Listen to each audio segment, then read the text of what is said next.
여러분, 20년 동안 비바람 다 맞으면서 얻어낸 절대 반지가 손가락에 끼우자마자 거대한 부메랑이 되어 돌아왔습니다. 2025년 8월 국회 본회의장에서 4,000명이 환호하며 통과시킨 그 법안. 그런데 시행단 4개월 만에 민주노총 내부 설문에서 56.6%가 국민 신뢰가 없다고 답합니다. 절대 반지였던 노란봉투법이 어떻게 4개월 만에 거대한 구매랑이 되어 돌아왔는지 1011대 1이라는 숫자 2개로 함께 파헤쳐 보도록 하겠습니다. 자, 한 장면을 같이 떠올려 보시죠. 2025년 8월 24일 저녁 국회 본회의장입니다. 노란봉투법으로 불리던 노동조합법 개정안이 출석 186명 중 찬성 183명, 반대 3명으로 통과되던 그 순간이었거든요. 본회의장 안팎에서 민주노총 조합원과 지지자 수천 명이 서로 부둥켜 안고 환호했습니다. 누구는 깃발을 흔들었고 누구는 어깨를 들썩이며 눈물을 훔쳤죠. 20년 동안 비바람 다 맞으며 쫓아다닌 절대 반지가 드디어 손가락에 들어오는 순간이었습니다. 자, 그런데 여러분, 정확히 7개월이 지난 뒤에는 어떤 통경이 펼쳐졌을까요? 2026년 3월 10일 법 시행 첫날입니다. 같은 민주노총, 같은 깃발, 비슷한 규모인 약 3,000명이 다시 모입니다. 이번엔 본회의장 앞이 아니라 종로구 세종대로 사거리였고요. 손에 든 피켓 문구는 이렇게 바뀌어 있었습니다. 원청교섭 쟁취, 시행령 폐기. 자, 여기서 핵심입니다. 자기들이 20년 걸려 차린 잔치상 위에 자기들이 다시 멍석 깔고 항의하는 격이 된 거예요. 8월에는 만세를 외치게 만든 그 법이 3월에는 폐기하라며 거리에 세운 겁니다. 같은 사람, 같은 깃발, 같은 법인데 표정만 정반대로 뒤집혀 있는 거죠. 쉽게 말하면요, 20년 줄 서서 받아낸 황금 티켓이 손에 쥐자마자 거대한 부메랑으로 모양을 바꿔 본인 머리 위로 돌아온 셈이에요. 숫자로만 봐도요, 그 사이 시간은 단 7개월, 더 정확히 말하면 법이 시행되던 그 첫날부터 환호가 분노로 갈아탄 거거든요. 자, 그러면 여러분 한번 같이 생각해 보세요. 도대체 그 7개월 사이에 무슨 일이 벌어진 걸까요? 왜 20년짜리 짝사랑 끝에 받아낸 절대 반지가 손가락에 들어가자마자 거대한 부메랑이 되어 본인 뒤통수로 돌아왔을까요? 그리고 더 무서운 질문 하나. 노조 본인들이 외친 그 폐기 구호가 왜 결국엔 여러분 통장 위로도 그림자를 들이우게 되는 걸까요? 그 답을 따라가다 보면 시청자 여러분 가계부와도 조용히 이어지는 길이 보이실 겁니다. 이 반전의 씨앗은 사실 20년 전부터 자라고 있었습니다. 자, 그럼 20년 전으로 한번 거슬러 올라가 보겠습니다. 도대체 노조가 뭘 그렇게 간절히 원했길래 강산이 2번 바뀌도록 같은 법안 하나에 매달렸던 걸까요? 시작은 2003년 두산중공업 사건이었습니다. 회사가 파업에 참여한 노조원들에게 거액의 손해배상을 청구하고 통장과 임금까지 가압류를 걸어버린 거죠. 한 노동자가 세상을 등진 그 자리에 동료 조합원들의 부조금이 노란 봉투 하나에 모여 전달됐습니다. 노란봉투법이라는 이름은 정확히 거기서 시작됐습니다. 쉽게 말하면요, 동료의 마지막 자리에 놓인 봉투 하나가 20년짜리 입법운동의 깃발이 됐다는 겁니다. 그 깃발 아래 노조에는 사실상 다른 카드가 없었습니다. 경제학에서는 이런 구조를 포로시장, 영어로는 캡티브 마켓이라고 부릅니다. 한 번 들어가면 다른 선택지가 사라져서 그 한 줄에 매달릴 수밖에 없는 시장 구조를 말하는 거죠. 노조 입장에서 노란봉투법은 그 한 줄짜리 황금 티켓이었습니다. 다른 출구가 없으니 20년 동안 줄을 서서 받아낼 수밖에 없었던 거예요. 그리고 그 줄은 정말 길었습니다. 2014년 야당이 국회에 처음 발의한 뒤 법안은 한 번도 매끄럽게 본회의를 넘지 못했습니다. 2022년 국회 임기 만료로 자동 폐기, 2023년 본회의 통과 직후 대통령 거부권으로 좌초. 노조 입장에선 결승선 코앞에서 발이 2번 꺾인 셈이었죠. 그러다 2025년 8월 24일 출석 186명 중 찬성 183명. 율장에서 보신 그 본회의장 환호의 순간이 정확히 이 장면입니다. 그러니 노조에게 노란봉투법이 어떤 의미였을지 여러분도 한번 생각해 보세요. 동료를 잃어떴던 봉투에서 출발해 두 번 무너지고도 다시 줄을 선 끝에 받아낸 한 장. 절대 반지라는 비유가 결코 과한 표현이 아니었던 거예요. 그런데 이 반지의 마법이 이상하게 작동하기 시작한 건 정확히 한 줄짜리 시행령 조항 때문이었습니다. 자, 그럼 이 절대 반지의 마법은 도대체 어떻게 작동하는 법이었을까요? 노란봉투법의 핵심은 딱 두 조항으로 압축됩니다. 2조는 사용자 개념을 원청까지 확대하는 조항이에요. 그동안은 하청 노동자가 임금이나 처우 문제로 교섭을 하고 싶어도 진짜 결정권을 쥔 원청은 우린 너희 회사 사장 아니다 라며 빠져나갔거든요. 2조가 그 문을 연 겁니다. 3조는 더 강력합니다. 노조가 파업을 했다는 이유로 회사가 천문학적 손해배상을 청구해 노조원 통장에 가압류를 거는 행위, 그걸 제한하는 조항이에요. 두 조항만 놓고 보면 누가 봐도 약자 보호법입니다. 20년 동안 노조가 줄 서서 받아낸 황금 티켓이 맞아요. 그런데 여기서 핵심입니다. 본법은 국회가 노조 손에 있었어요. 하지만 그 법을 실제로 굴리는 시행령은 정부, 그러니까 고용노동부 손에 있었습니다. 그리고 고용노동부가 2025년 11월에 입법 예고한 시행령에는 한 줄짜리 반전 조항이 들어있었어요. 바로 교섭창구 단일화 원칙입니다. 쉽게 말하면요, 한 원청 회사를 상대로 교섭을 요구하는 하청노조가 100개든 1000개든 상관없이 결국 창구는 하나로 합쳐서 한 명만 들어오라는 뜻입니다. 경제학에서는 이런 걸 전환비용, 스위칭 코스트라고 부릅니다. 하청노조 입장에선 단일 창구를 뚫고 들어가기 위해 다른 노조와 협상하고 양보하고 줄 세우는 보이지 않는 비용이 어마어마해진다는 얘기예요. 비유하자면 이런 겁니다. 1011개 회사 대문은 다 열어줬는데 정작 들어가는 입구는 한 명만 통과시키는 회전문으로 바꿔놓은 격이에요. 대문이 열렸으니 약자 보호다. 정부는 그렇게 말합니다. 그런데 회전문 앞에서 1011개 노조가 서로 밀치는 순간 약자 보호법은 약자 배제 구조로 정확히 뒤집힙니다. 본법은 노조가 20년 싸워서 따냈는데 시행령은 정부가 한 줄로 좁혀버린 거죠. 권한이 분리된 자리에 자충수가 떨어진 셈입니다. 이 회전문 앞에 시행 일주일 만에 14만 6천 명이 줄을 섰습니다. 자, 회전문 앞에 줄을 선 14만 6천 명. 이분들의 한 달 결산표가 어떻게 나왔을까요?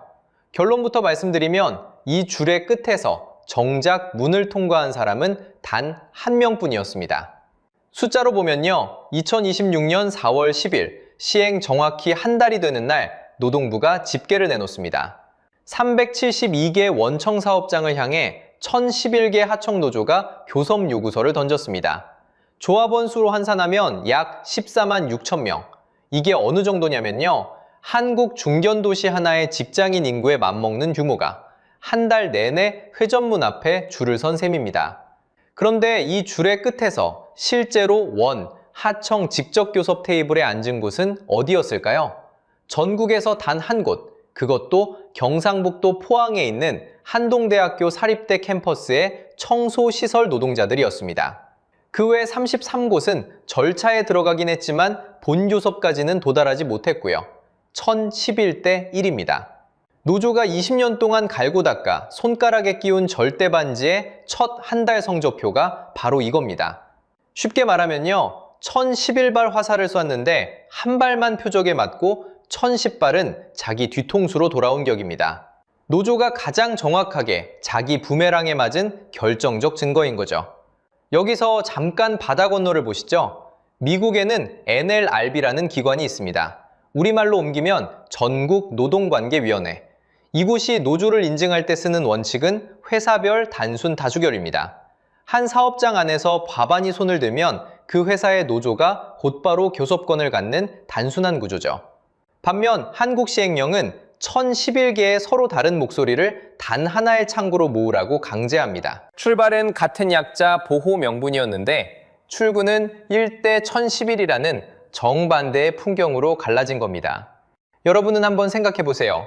20년 줄 서서 받은 절대 반지인데 한 달 성적표가 1011분의 1입니다. 이쯤 되면 나는 노조도 아니고 공장도 안 다니는데 무슨 상관이야 하실 텐데요.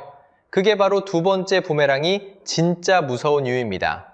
자, 여기서 핵심입니다. 노조원 한 사람이 매달 내는 조합비, 이게 얼마짜리 돈이고 어디로 흘러가는지 추적해 보겠습니다. 직장인 월급 300만 원 기준으로 잡아볼게요. 민주노총 산하 노조 대부분은 통상임금의 약 1%를 조합비로 걷거든요. 쉽게 말하면요, 매달 통장에서 3만 원이 자동으로 빠져나가는 겁니다. 1년이면 36만 원, 10년이면 360만 원이 같은 곳으로 들어가는 구조입니다.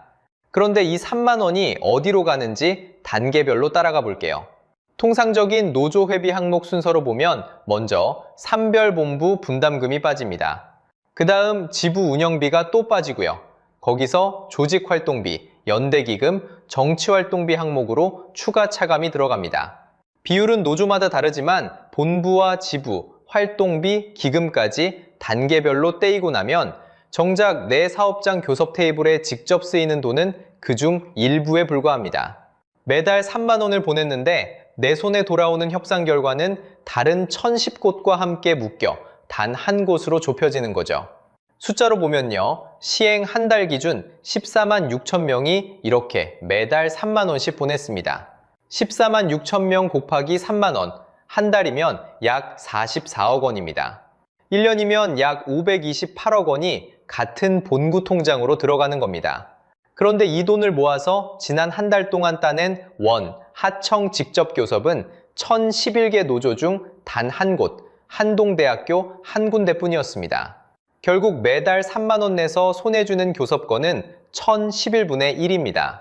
다시 풀어 말하면 1011명이 똑같이 회비를 냈는데 한 명만 결과를 받아가는 구조라는 뜻입니다.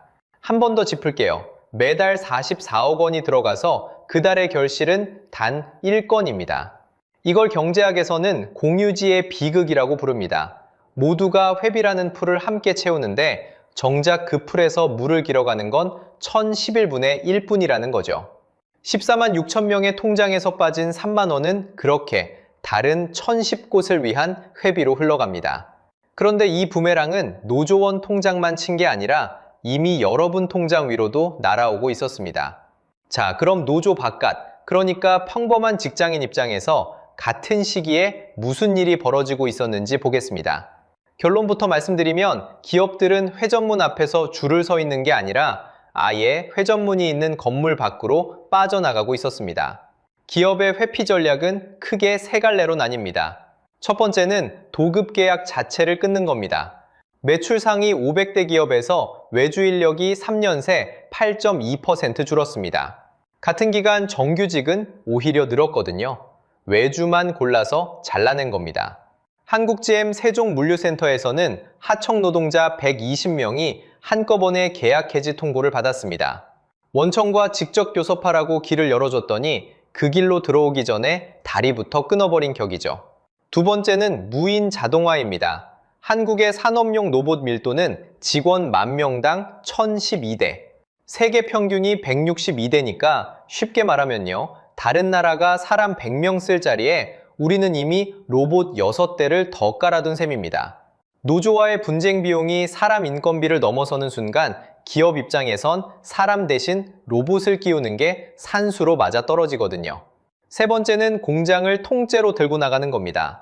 현대차는 미국 조지아 공장을 30만 대에서 50만 대로 키우고 있습니다. 2030년이면 미국 현지 생산 비중이 80%까지 올라갈 전망입니다. 기업 입장에선 한국에서 빵 굽던 오븐을 통째로 미국으로 옮기는 게 차라리 나아진 격이죠. 최근 어느 직장인 댓글에는 이런 말이 있었습니다. 우리 회사 매년 해외로 공장 이동 중입니다. 끝났습니다. 이게 지금 평범한 직장인이 매일 출근하면서 보고 있는 풍경입니다. 여기서 잠깐 일본을 보겠습니다. 일본은 노조 단위가 회사별로 묶여 있어서 1011개가 한 입구에 몰리는 회전문 충돌 자체가 없습니다. 한국은 산업별로 묶어놓은 뒤 정부가 단일화로 한 번 더 좁힌 구조거든요. 같은 약자 보호 명분이라도 출구가 다르게 설계된 겁니다. 자, 여기서 핵심입니다. 경제학에 규모의 비경제라는 말이 있습니다. 덩치가 어느 선을 넘으면 오히려 비용이 폭증하는 구간을 말하는 건데요. 노조 분쟁 비용이 임계점을 넘으면 기업에게는 공장을 옮기는 게 더 싼 선택이 됩니다. 지금 그 선을 우리가 넘어가는 중입니다. 근데 이 불씨가 여기서 멈추지 않고 여러분 통장과 자녀 원서까지 태우고 있었습니다. 자, 여기서 가장 놀라운 장면이 나옵니다. 이 부메랑이 진짜 무서운 이유는요, 노조 본인들도 이미 알고 있다는 겁니다. 자기들 입으로 인정해버린 거예요. 민주노총이 자체적으로 돌린 내부 의식조사 결과를 한번 보시죠. 조합원의 40.8%가 지금 이 강경투쟁 방식 효과 없다고 답했습니다. 10명 중 4명이 우리 방식 안 통한다고 손을 든 거예요. 그런데 더 무거운 숫자가 그 옆에 있습니다. 56.6%. 그러니까 절반이 훌쩍 넘는 조합원이 국민이 우리를 신뢰하지도 호감을 갖지도 않는다고 답했습니다. 쉽게 말하면요, 자기들이 던진 부메랑이 결국 본인 의자까지 부쉈다고 자기들 입으로 인정한 격입니다. 자백은 안에서만 나온 게 아닙니다. 밖에서도 똑같은 신호가 들어왔어요. 주한외국기업연합회가 외국계 기업 100곳에 물어봤더니 35.6%가 한국 투자 줄이거나 아예 철수 검토 중이라고 답했습니다. 이게 그냥 설문한 줄로 끝나는 게 아니에요. 파이터치 연구원 분석에 따르면 이 흐름이 현실화될 경우 우리나라 실질 GDP는 매년 약 4조 원이 깎이고 일자리는 매년 2만 개씩 사라질 것으로 추산됐습니다.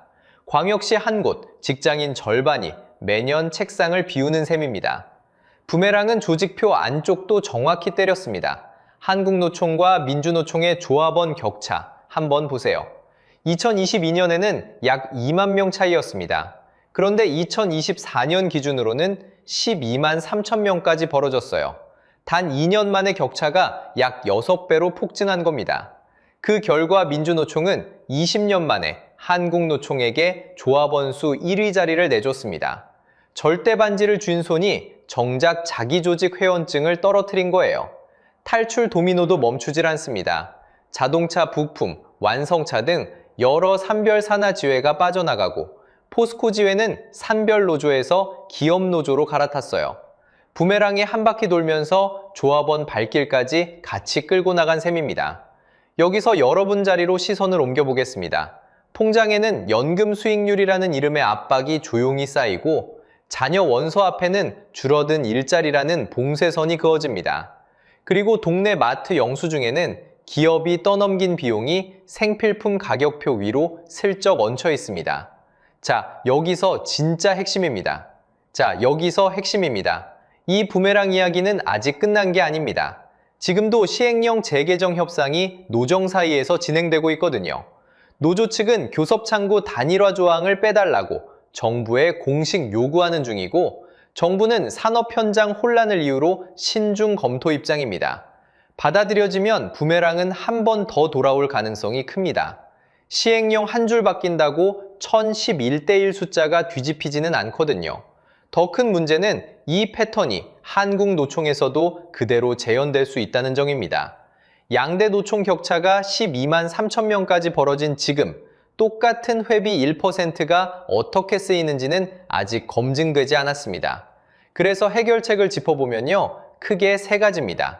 첫째, 시행령의 교섭창구 단일화 조항을 보완해야 합니다. 미국 NLRB처럼 회사별 단순 다수결을 검토할 필요가 있는데 쉽게 말하면요, 한 회사 안에서 다수가 손을 든 노조 한 곳이 대표로 협상에 나서는 동매 반장 뽑기 방식입니다. 둘째, 산별 교섭을 진짜로 정착시켜야 합니다. 산별 교섭은 같은 업종 회사들과 노조들이 한 테이블에 둘러앉아 단체 협약을 맺는 방식이에요.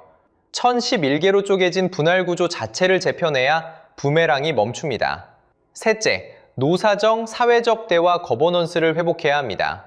정부와 사용자, 노조가 정기적으로 마주 앉아 임금과 일자리를 미리 조율하는 협상 테이블이거든요. 여러분 회사에서도 자동화 TF, 해외 법인 신설 같은 신호가 보이시나요? 혹시 최근 외주가 갑자기 끊기거나 부서 통폐합 공지가 올라오진 않았나요? 댓글로 알려주세요. 여러분의 사례 하나하나가 다음 영상의 단서가 됩니다. 다음 영상에서는 민주노총이 떠난 자리에 들어선 한국노총의 가계부를 똑같이 펼쳐보겠습니다. 한국노총이 정말 다른 길을 갈 수 있을지 똑같은 회비 1%의 행방을 함께 따라가 보겠습니다. 20년 만에 받은 절대 반지가 부메랑이 되어 돌아온 사이, 한국노총 가계부에는 또 다른 반지가 만들어지고 있는지도 모릅니다. 오늘 영상이 유익하고 재밌으셨다면 구독과 좋아요 부탁드리겠습니다. 영상 제작에 큰 힘이 됩니다. 다음 영상에서 또 뵙겠습니다.